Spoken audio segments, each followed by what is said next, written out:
பேருந்து நிலையத்தில் ஒரு இளைஞன் அமைதியாக நின்று கொண்டிருந்தான். அப்போது அவன் கைபேசி அதிர்ந்தது. அம்மா என்று திரையில் தெரிந்தது. அதே நேரம் தூரத்தில் பேருந்து வருவது போல இருந்தது. பஸ்ஸை மிஸ் பண்ணக்கூடாது என்று நினைத்து அவன் அழைப்பை கட் செய்தான். பேருந்தில் ஏறியவுடன் ஹெட்செட் போட்டுக்கொண்டு பாடல் கேட்டு பயணமானான்.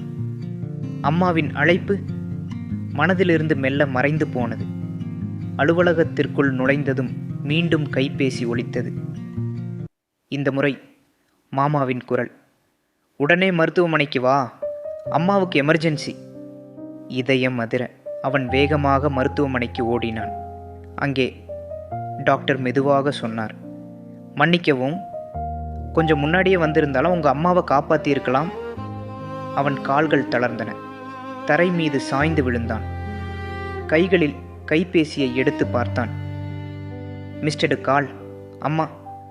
அந்த ஒரே அழைப்பு அவன் வாழ்க்கையின் கடைசி அழைப்பு என்பதை உணர்ந்தான். கண்ணீர் துளிகள் ஒவ்வொன்றாக திரை மீது விழுந்தன. அம்மா